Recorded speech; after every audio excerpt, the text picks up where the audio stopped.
Krásný poslech, milí posluchači. Když vám řeknu, že můj dnešní host je žena, že vystudovala operní zpěv a hru na klavír a dlouhá léta žila mezi Innsbruckem, Německem a Prahou, tak jenom těžko doplníte sousloví princezna Arabela, ale je to tak. Jana Naďová je mým dnešním hostem. A Jana přiletěla před malou chviličkou, přisedla na letišti, přijela rovnou k nám do studia, proto předtáčíme s tím, že mimo jiné si jede do Prahy obarvit vlasy. Jen jakou barvu budete mít? Ja som vás videla v rôznych odstínech už. Teraz to mám prirodzené, ako vidíte, strieborné, šediné. Ale mala by to byť farba taká jemná oriešková hnedá. Takže či sa to podarí majstrovi, holičovi, uvidíme. Ale dneska tam určitě strávím několik hodin. Je potřeba říci, že to není rozmar herečky Jany Naďové, ale pracovní účel. Jaký, i to si řekneme za chviličku na dvojce. Je pravda, že v pohádce je často podstatným a do jisté míry kouzelným číslem číslovka 3. Bývají 3 cesty, 3 přání, bývají 3 princové. Janě Naďové, mému dnešnímu hostu, vyšlo 3. manželství, má 3 děti a návratovým filmem před kameru byla pohádka, jenom mezi tím se z princezny stala královna. A já vám přeju krásné dopoledne, Jani. Podobně aj vám a poslucháčom. Děkujeme. My jsme se zapovídali vlastně na krásné ženské téma, na ty vlasy. Protože ne každý se pustí do té právě přirozené stříbrné. Vám moc sluší. Já vám říkala, že jste jak mojí mamince. Ano, že to máte podobně. Musela jste se odhodlávat? Byl tam nějaký jako, tak už to nechám, nebo víte, tak to, že barvíme se, protože třeba něco ještě chcem zůstat mladší. Roky som sa barvila na blond. Každý ma v podstate viac menej pozná ako blondín. A vy jste rozená blondýnka teda? Hovorí sa tomu špinavá blond, alebo svietla, ale barvila som sa už v podstate od mladí, od 16 rokov. Ale medzi tým som vystriedala rôzne farby. Od červenej, hnedej, akurát čierna mi nesadne. Raz som mala čiernu parochňu na hlave a to povedal každý, že to nie si ty. Ale práve v tom seriáli Studňa som mala vlastne svoje hnedé vlasy, ktoré boli samozrejme prifarbené, ale už mi vychádzali moje prvé šediny, ktoré som si nesmela barviť. To znamená, tam sa odohráva obdobie niekoľkých rokov. Tým pádom, keď som staršia, o 10-20 rokov, tak proste mám šediny. No a keď som dotočila ten film, tak som si povedala, OK, teraz si na dobrej ceste vyskúšať, ako to vlastne je, mať svoju vlastnú prirodzenú farbu a mať ten šedivý podtón, pretože celá hlava ešte nie je šedivá, ale je to taký akoby melír, ale prirodzený. Zo začiatku som si na to musela zvykať, pretože tam boli ešte rôzne odtiene, kým to všetko vyrástlo samozrejme. Nechala som si veľa vlasov zostrihnúť na krátko. Dnes vidíte, že už mi zase vlasy narástli a hlavne sú tak, ako by som si predstavovala ich mať. Lenže nebola by herečka herečkou, keby sa nepodriadila všetkým tým okolnostiam, čo sa týka filmu a postavy, ktorú stvárňujete. A bolo mi povedané, ale šedevá hrať nemôžeš. Zase ťa budeme musieť zafarbiť. No tak som povedala, OK, nemám nič proti tomu. Aspoň som si to raz vyskúšala a nemusím sa toho báť, keď jedného dňa prejdem na tú šedinu. A nechám sa prekvapiť na dnešné zafarbenie. Vlastne kvôli tomu som tu a nie len kvôli tomu, ale aj kvôli premiére. Že ako to dopadne a vlastně ako mi to bude svědčit. Takže vy vlastně na večerní, protože my přetáčíme v době, kdy večer právě seriál Terezy Kopáčové Studna, který se chystá na obrazovky od ledna. Já jsem 2 díly viděla, je to teda velice dobrá věc, kvalitní věc. Tak vy vlastně už budete obarvená večer. Ano, to znamená, že vy ma dneska ještě vidíte teraz live, prirodzenú. A večer, keď prídem, tak už budem mať zase iné vlasy. To vám musím povedať takú krásnu príhodu. Tým, že stále mením tie vlasy ako chameleon, tak sa mi stalo na jednej premiére filmu, kde som prišla proste, myslím, že to bol film Dvě slova jako klíč od Dana Svátka, kde som hrala ako blond, čistá blondína a na premiéru som prišla v hnedých vlasov. Čiže ja som celý ten červený koberec odpochodovala bez toho, aby si ma nejaký novinár alebo nejaká novinárka alebo fotograf všimol. Proste ja som si prešla úplne ako cizí človek, hej. Až keď som prišla potom na tú dopredu, na to pódium, tak vtedy sa spamätali a začali ma fotiť, že to nie je možné, ako ste prešli, ako to...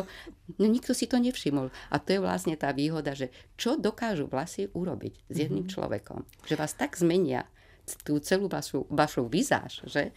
A to je zaujímavé na to. Kdo čeká, že si v našem povídání s herečkou Janou Naďovou budeme hned povídat o Arabele, tak je možná velmi překvapen. Já si chci povídat s dnešní Janou Naďovou, s královnou Janou Naďovou, takže jistě dojde na Prince Mamánka, který byl jejím návratovým filmem před kameru po mnoha letech, ale zcela aktuálně běží do televize projekt Studna, ve kterém Jana Naďová stárňuje maminku a k tomu se chci ani dostat. To už je nějaký čas, to jste to dotočili, možná rok, jak bývá ta postprodukce? No už o chvíľku bude rok. Hej, ano, už to bude rok. Ano. No, měli bychom říct, že to je věc, kterou všichni známe z 30 případů majora Zemana. To je tam i citováno v úvodu. Je to citované, ale priznám sa, že ja som to nevidela, nepoznala som to. Ten príbeh ako takých, to som sa dočítala potom neskôr, že sa odohral, že je to podľa skutočnosti zo 68. roku. OK, ja v 68. roku som bola dieťa. Takže som veľa o tom nevedela tým, že som sa až potom dočítala. No a to, že to bolo aj najsledovanejším vlastne z celého seriálu majora Zemana práve tá Studňa, tak to paralizovalo vtedy vraj celé Československo. Ľudia, či v Čechách, alebo na Slovensku, boli z toho úplne hotoví. Proste o tom sa stále hovorilo, o to sa preberalo, ako sa to mohlo stať, prečo sa to stalo. A nebolo to dokonca vyriešené, či naozaj kto bol vrahom, kto bol obeťou, kto bol proste tým, kto to spôsobil, kto to nechcel spôsobiť, alebo mohol k tomu zabrániť. Ja si myslím, že je to tak silný príbeh, ktorý aj dnes nám má čo povedať. No hlavně to byla doba, kdy, a to se týká v podstatě právě i Arabely, 30 případů majora Zemana, vlastně všech věcí byla jedna televize. My jsme všichni sledovali vždycky jeden projekt. Nebyly krimi, zprávy, ve kterých bychom byli zahlceni dalšími a dalšími brutálními případy. Ani bulváry, kde by sa rozprávalo alebo písalo o nejakých kriminálnych týchto záležitostiach. Akurát jednu paralelu vidím v tom, že ako mladučka som hrala Smrt stopařek. Ano, já se pamatuju, to vás vlastně obsadili s Dášou Patrasovou, podle mě potom, ne? Vlastně to bylo ještě před Arabelou. To bylo před, aha, vidíte. No. Takže Arabela potom byla podle té dvojce, že si vás vzali? Aha. Ja som práve, že hľadala nejaké tú súvislosť medzi tou Smrt stopařek a Studnou. Aha. V Smrti stopařek som mladá a ja som obeťou. Teraz v Studni už nie ja som obeťou, a je moja dcera obeťou. Ano. Tak vidíte, že aký vlastne to univerzum, že v podstate človek začína ako mladý a kde končí ako v staršom veku. Že si môže dovoliť, alebo má tu česť a radosť si zahrať postavu matky i babičky, pretože už som aj babička. Aj naozaj, aj vo filme. A že vlastne obidva príbehy sú na základe skutočnosti. To znamená, aj ten Smrt stopařek bol silný príbeh. Pamatujem si to. Ano, to taky boli 70. léta. Hej. A toto bolo v podstate ešte predtým. Ale ako hovorím, ja som nevedela o tomto príbehu. Dočítala som sa až neskôr, keď som proste dostala ponuku v tomto seriáli ako si zahrať. Som bola veľmi nadšená, pretože to bolo moje prvé stretnutie s režisérkou Terezou Kopáčovou a komorné obsadenie, veľmi dobrá atmosféra na placi, vynikajúci herci a hrozně ma to posunulo ďalej. Myslím, že to bylo i zajímavé zpracování pojetí té maminky. Myslím, té doby, ženy té doby, v té době už v tomto věku ženy byly zase ta starší generace vůči těm mladým holkám. Práve, že my hovoríme, my sa vrátime príbehom až do 30. rokov. Vlastne celý príbeh, tá Studňa, celá tá rodina tých Jelinkových sa snaží režisérka ukázať, čo bolo predtým, keď sa to stalo, potom sa to stalo a čo bolo potom, keď sa to stalo. A vlastne tí rodičia, oni dosť žili na vesnici, hej, kde boli dosť izolovaní a tam viac menej išlo o to, s kým sa dcera dá dokopy, za koho ju vydám, komu ju dám. Majetky dávať, scelovať dohromady. A mne, ako mame, to nebolo jedno, že moja dcera, pre ktorú som ja mala vysnívaného manžela, mi ho odmietla a zamiluje sa do nejakého vojáka, ktorý prišiel od niekud, nevieme, ale proste bol veselý, bol usmiatý, proste prinášal energiu tej mojej dcére. Hoci ja som asi cítila ako matka, že tam niečo v tom človeku niečo je. Niečo, čo je nezdravé, niečo, čo je choré. A v skutočnosti sa to aj potom potvrdilo. Je to cítit z té postavy. Byť v druhém díle se s ní loučíme, jak si věkově teda, nebo dějově nám odchází. Je to tam ale cítit v té krásné práci Terezy Kopáčové a herečky Jany Naďové, která je naším dnešním hostem. O seriálu Studna s herečkou Janou Naďovou si povídáme my předtáčíme v den, kdy Studna bude mít premiéru jaksi projekce pro tvůrce, ale vy posloucháte naše povídání také v den premiéry Studny na stanici Vojo, takže můžete také sledovat tento příběh ze 60. let, vlastně velice dramatické vraždy a velice složitého příběhu, který se objevil v seriálu 30 případů majora Zemana nějakým způsobem a zpracovává ho tento seriál Terezy Kopáčové velice zajímavým způsobem. Ale vy jste mi otevřela cestu jinam, Jani. Jenom samozřejmě, kam mě pustíte? Mě to zajímá, jak jste tak zaníceně a správně mluvila o postavě matky, kterou ve Studni hrajete. A matky ze 30. let. Vy sama jste trojnásobná maminka. A trojnásobná babička. A babička. Víte, tu trojku tam, tu pohádku prostě my z toho nevymlátíme. A to už mi syn povedal, že už končí, že už nechce deti. Dcera najstaršia povedala, že nechce. A tá najmladšia hovorila, no tak my ešte uvažujeme. Ja hovorím, tak možná ona bude tá jediná, ktorá trojku poruší a půjde dál. Však to je krásný. Tak jenom, jaká vy jste byla maminka? Měla jste tuhle intuici? Mluvila jste do vztahu svým dětem? Nebo tak myslím teď paralelu s matkou ze Studny. Viete, čo pre mňa bola veľmi náročná scéna, kde maminka umre, a svoje dve dcéry, ktoré sú, pretože vtedy sa umíralo doma samozrejme, nad jej teličkom a odkazy, ktoré mama prenechala jednej dcere, tá dcera to dáva tej druhej dcere a tak ďalej. A vlastne, keď som ležala na tej posteli, prebiehalo mi hlavou celý môj život. Ako taká malá retrospektíva. A zrazu som si spomenula, kde som urobila ja chybu, kde som mohla ja viac zasiahnuť pri výchove svojich detí, alebo ovplyvniť moje dcéry, pretože prvá dcéra sa vôbec nevydala. Je slobodná mamička. Druhá dcéra sa vydala, príliš mladá, čo mi tiež nebolo po vôli. Takže aj tu nás som nachádzala tú paralelu vlastne, že nebola som spokojná alebo zmierená s tým, aby sa 20-ročná vydávala len preto, lebo je 22.2.2022.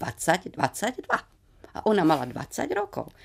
Tak som si povedala, tak buď to bude Glückstag, ako hovoríme, šťastný deň a šťastie na celý život, čo je teda samozrejme prajem, alebo to bolo urýchlené, splietla sa a v živote sa to niekam posunie inám. Takže tu pri tejto scéne som veľmi uvažovala nad tým, aké to je vlastne, alebo aké to bude, keď tu nebudem, čo si moje dcery o mne budú posúvať a prenechávať tie moje rodičovské vklady, ktoré som im dala, alebo aj zápory, o ktorých neviem, o nich si asi povedia až potom, keď tu nebudem. A tam som veľmi trpela. Rozumím. Vidíte, já pamatuju si tu scénu. Nenapadlo mě, co se vlastně herečce honí hlavou. Jak dlouho to trvalo, to natáčení? Jak dlouho jste procházela touto vlastně introspekcí? Myslím, že sme to docela dlhšie natáčali, pretože tam hrajú tie deti, ktoré tiež ako vnúčata behajú okolo tej babičky a sa jej dotýkajú, či už je studená.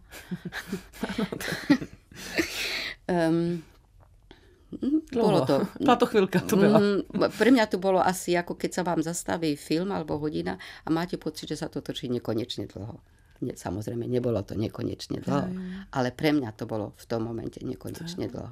A už som si priala, aby sme skončili, aby som z tohoto, z tej mojej psychického rozpoloženia mohla vystúpiť a zabudnúť na túto scénu. Děkuji vám za tu odpověď, protože to je zajímavý vhled do té chvíle, která by možná diváka nenapadla. Teď to budeme vědět, až to uvidíme. Já se vrátím k fyzickému natáčení této scény, protože víte, na co já myslela, když jsem se na to dívala jako kolegyně herečka? Kam dejchá nebo nedejchá, jak to dělá, aby dejchala málo a nezvedal se jí hrudník, aby vypadala jako mrtvá. Tak jak jste to řešila? To je úplně jednoducho. To je cvik. Übung, to ja častejšie vždy, keď mám aj trému, lebo som trémistka, tak sa snažím vždycky hlboko dýchať, nadýchnuť, vydýchnuť, nadýchnuť, vydýchnuť a tým aj trénujem, že potom dokážem zadržať vzduch. Aj dýchanie. Aha. Samozrejme nie dlho, ale tak, aby v tom záběru to šlo, aby sa dalo vystříhat. V tom zábere to je bez problémov, pretože predtým, než záber ide ostrá, tak dýcham hlboko hore, dole a potom zastavím. A práve v tom momente to musí proste tá režisérka alebo ten kameraman stihnúť, natočiť. Povídáme si s herečkou Janou Naďovou. Samozřejmě, že naším leitmotivem je seriál Studna od Terezy Kopáčové, ale nemůže nás to nevést k jiným tématům. Velké téma bylo téma maminky. Ono se nám ještě několikrát vrátí to téma, ale já si tam dovolím takový, protože jsem se na vás chystala, Jani, jak jste říkala, že jste nechtěla, aby se tak mladá vdávala, ta jedna, a ta druhá zase svobodná mamička. Ani nekopírujou holky trošku vaše geny? Vy jste taky chvíli byla odhodlaná být svobodná mamička a jste se vdala velmi brzy. To je presne to, o čom to je. Že vlastne tie gény sa predávajú ďalej. Či chceme, alebo nechceme. Nakoniec v tej studni je to jasne prekázateľné. Že aj ten mladý Stanislav je z dedí gény po otcovi, ktorý má psychické problémy. Možno má schizofréniu, možno má nejakú inú chorobu, ale to je to, čo tým deťom dávame, aj keď im to nechceme dať. Podvedome. Ja nehovorím, že mám... Zatiaľ nemám psychické problémy a myslím si, že ani moje deti nie. Ale v istom slova zmysle, keď sledovali môj život a so mnou kráčali od mladosti, ja som sa sama mladá vydávala, a stroskotalo jedno manželstvo, stroskotalo druhé manželstvo. Až v treťom manželstve, to boli tie 3 oříšky, ano. Som našla to šťastie. Trvalo to síce dlho, ale prišlo. Zaplať Pán Boh za to. Ale to, čo som predtým prežila, oni to prežili so mnou. Len tá najmladšia to nezažila, pretože je z 3. manželstva.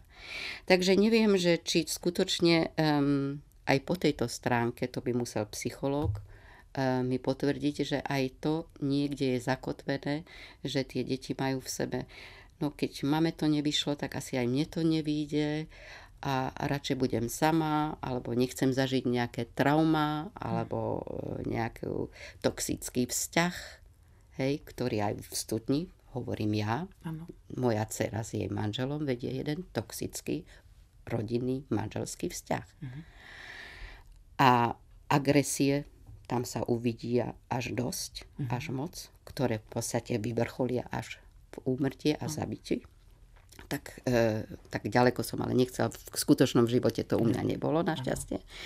Ale ja si myslím, že k otázke, ktorú ste mi položila, že asi na tom niečo bude. Ale že každá si vlastně vybrala něco jiného. Jedna možná obavu, nebo i sílu být svobodná maminka. A tá najmladšia možná chcela dokázať, že keď sa mama tak skoro... Áno, že to možno, že ide. Keď mama sa vydávala mladučka a ja sa budem mladučka a vydávať a ja chcem mať skoro deti a má už aj syna, hej, a má teraz len 23 rokov, teraz len prednedávnom a dovršila 23, ale ja jej prajem, aby sa jej to podarilo. Hoci hovorím, ešte príliš mladá na to, aby som dneska mohla posúdiť, akým smerom sa nám predstaví alebo uvedie v živote manžel. My ho ešte moc nepoznáme. Áno. Poznáme ho krátko. Môj syn sa nikdy neoženil. Má syna tiež, ale sa nikdy neoženil. Respektíve takto oženil sa, ale manželstvo stroskotalo a s tou manželkou nemal deti. Ale má syna zo vzťahu. Áno. A A možno, že som práve, to je to, čo mňa veľmi a často potom prenasleduje samotnú. A to je to, k čomu sa vraciam a kde hľadám možno odpoveď na to, kde som urobila chybu, čo som mohla urobiť lepšie, alebo tomu zabrániť. Lenže nemôžeme sa hrabať stále v minulosti, lebo žijeme prítomnosti. A něco je také zodpovědnost zase těch dalších. Něco člověk také nemůže vlastně všechno sám. Možná. Oni vedia všetci veľmi dobre, že ich milujem všetkých troch a že som pre nich mama, aj keď má každý z nich jedného iného otca, ale my sme kompaktná rodina a u nás je len sestra a brat. Slovo nejaký, ja neviem, polobrat alebo nejaký nevlastný sestra, alebo to u nás vôbec neexistuje a nepadne. Takže ja som pre nich ako hotel mama 24 hodín k dispozícii, kdekoľvek na svete som. Já myslím, že o tom nemůže být pochyb, když jste skutečně byla ochotna odejít z profese a 30 let tou maminkou být. Takže já myslím, že tam to dokazují činy, nikoli slova. A když už jsme u syna a maminky, tak se nám krásně otvírá téma návratového filmu Princ Mamánek s herečkou Janou Naďovou za chviličku na Dvojce. A jsem moc ráda, že nám to tak přirozeně vlastně opět došlo k té mamince. Tentokrát Princ Mamánek, to už máme i v názvu, film Jana Budaře. To byl váš návratový film. To jste opravdu stoupla si před kameru po těch zhruba 30 letech, je to tak? Je to tak. Ja neviem, to je proste niekde u mňa asi vo hviezdách. Ja som si v živote priala neskončiť na tomto svete len s rolou princezny. Chcela som, alebo snívala som o tom, že jedného dňa budem aj kráľovná, ale keď som sa v roku 87 rozhodla, že herectvo zavesím na klinec a dám prednosť rodine, mala som už vtedy Janičku aj Haralda, tak som povedala, nemôžem tieto dva svety spojiť dohromady, to nefunguje. A nefungovalo to. Už pri prvom manželstve. Tak som si povedala, pri druhom sa rozhodnem pre tú druhú alternatívu. Keď vo hviezdach bude napísané, že sa niekedy vrátim a budem hrať. Keď to nebude vo hviezdach napísané, tak sa nevrátim, ale tak som žila svoj život matky, ktorá vychováva svoje deti. Bez pomoci, aby tam niekto bol, cudzí, tretí. Ale čo sa stalo? Tá hviezda, ten nočtan, tá severná hviezda, severka, prišla, zasvietila a v nej bol schovaný Jan Budář. A vlastne povedal mi, že je to síce tragické, čo sa mu prihodilo, pretože tá postava bola opäť napísaná pre Libušku Šafránkovú, ako už spomínaná Arabela. Ano. Ale bohužiaľ zo zdravotných dôvodov už nemohla túto postavu prijať. A potom túto postavu mala hrať pani Maciuchová, ktorá tiež bola nemocná. A hľadal. A potom si nejak na mňa spomenul a hľadal mňa, pretože na mňa kontakt nemal. A predstavte si, že cez tú najmladšiu dceru, ktorá bola na Facebooku alebo Instagram, neviem, jej napísal správičku, že teda bohužiaľ nemá na mňa kontakt a či by bola taká láskavá a mohla ma osloviť, že by rád bol, keby som s ním spolupracovala, že má pre mňa postavu kráľovnej. No keď mi to dcera preposlala, tak som zostala chvíľku, asi pár sekúnd nemá, bez slov. Že som povedala, že vlastne som o tom kedysi snívala a tento sen sa vlastne splní. A netrvalo dlho. Spojila som sa s Janom a hneď som mu aj povedala, že samozrejme, že postavu kráľovny vezmem ráda, ale z tej kráľovny bola nielen kráľovná, ale aj pani smrť. To znamená, som dostal vlastne dvojrolu. A tým, že so synmi mám dobré skúsenosti, mala som tiež takého malého, dneska už je to dospelý chlapec, ktorého som si tiež, dá sa povedať, dosť ako otočila okolo malíčka. a možno rozmaznávať, neviem. Hýčkala, možná hýčkala slovo, viacej, hýčkala. áno, hýčkala. Tam to je hezké slovo. Viete, to je, s chlapcami je to inak ako s dievčatami. Ten, kto má obidve, aj dievča, aj chlapca, tak mi to môže určite potvrdiť.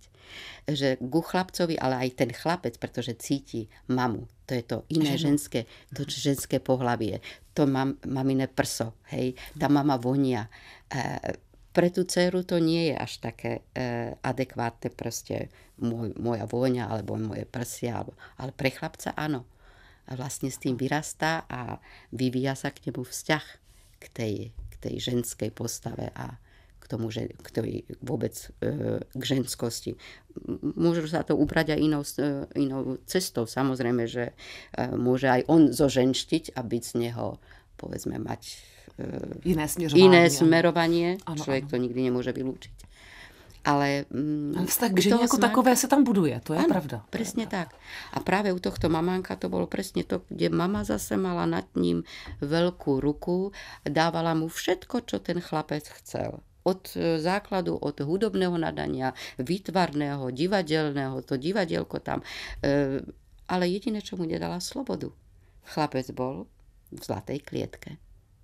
A tudíž ničomu sa nenaučil, ako život pokračuje, ako kto vlastne žije v tom kráľovstve, čo raz má prevziať. A otec kráľ bol dosť nahnevaný a preto v tej rozprávke ho pustí, alebo nechá odvliecť na jeho narodeniny, aby sa naučil svetu. Bolo to veľmi milé stretnutie aj s pánom Hubom, s ktorým som po rokoch vlastne znovu účinkovala v televízii alebo vo filme. A vôbec s Janom tiež. A myslím si, že tá rozprávka, aj keď malo na to rozpoloženie, bolo v tom, že je pre deti, nie je pre deti, pre aké deti, je pre aký vekový a že je to moc silné. Ja si myslím, že aj rozprávky majú byť silné, aby nám priniesli nejaké posolstvo. A dnešné malé deti vnímajú ten svet dnes oveľa, oveľa intenzívnejšie a minimalisticky ako kedysi. Pretože majú ďaleko viacej otvorený svet. Či už cez médiá, či handy a tablety a tak ďalej. Čiže pre nich to nie je až takým prekvapením, keď sa tam objaví nejaký ten duch. Alebo, hej. Ale proste boli aj takí rodičia alebo aj novinári, ktorí to proste odsúdili. Ale ja si myslím, že v konečnom dôsledku pre mňa to bola jedna výhra, že tá hviezda stála na mojej strane. A vidíte, odvtedy ubehlo už pár rokov a hviezda svítí. A hviezda stále svieti. Takže dúfam, ak mi bude slúžiť ďalej zdravie, že budem môcť ešte dlhšie, pretože ma to posúva ďalej. A navyše je tu aj taký odkaz, že ľudia vidia, že som stále ešte tu. Že ešte Jana Naďová žije a ešte aj pracuje. Ano. A já jsem ráda, že v našem povídání zaznělo slovo narozeniny. I to se nám s herečkou Janou Naďovou bude za chviličku hodit. S herečkou Janou Naďovou nám to utíká neuvěřitelně rychle a je škoda, že už máme jenom vlastně krátký nádech na něco, o co ale nechci přijít. Já vlastně teď nevím, jak to udělat, Jani, protože my přítomně jsme 2 dny před vašimi narozeninami, ale posluchači nás slyší den po narozeninách, takže já bych vám správně mohla pogratulovat a přitom trošku ne. Tak jak já to mám udělat? Nebudeme hovoriť o narodeninách. Tie budú. A 10. keď to poslucháči budú počúvať, nech si na mňa spomenú, nech si vypijú skleničku šampanského alebo dobrého piva na moje zdravie a to mi úplně stačí a budem spokojná. To je krásné doporučení. Na začátku jsme začínali barvou vlasu pro nějaký film. Můžete už říct, co to je a co chystáte? Když Studna už večer běží, tak o té už mluvit nemusíme, ta už je puštěna mezi lidi. Ale co vy jdete chystat? Odtiaľto z Prahy cestujem rovno do Bratislavy a práve 10., keď vy budete vysielať, tak ja začnem točiť nový film o bývalom československom krasokorčuliarovi Ondrejovi Nepelovi, ktorý bol olympijským víťazom a športovec 20. storočia vymenovaný, ktorý bohužiaľ mladúčky aj zomrel a hrám v podstate jeho známu trénerku. Já myslela mamičku, tak tentokrát trénerku Hildu Múdru, ktorá sa narodila, ktorá je pôvodom z Viedne a vlastne vydá sa za Slováka a zostane na Slovensku a venuje sa od počiatku 15 rokov vlastne s Ondrejovi, ktorý to dotiahlo až tak ďaleko, že vlastne sa stal 3-násobným majstrom sveta, 5-násobným majstrom Európy a olympijským víťazom. Já musím říct, že po našem povídání je naprosto evidentní, že herečka Jana Naďová má všechny dispozice pro tuto roli. Opět je tam kontext, který se dá najít a budeme se na to těšit. Jani, děkuji vám za návštěvu, ať se vám krásně točí a hodně zdraví, to vám popřát mohu. To môžete, ďakujem pekne a prajem všetkým i poslucháčom šťastný, veselý nový rok. Český rozhlas 2. Rádio, které vás baví.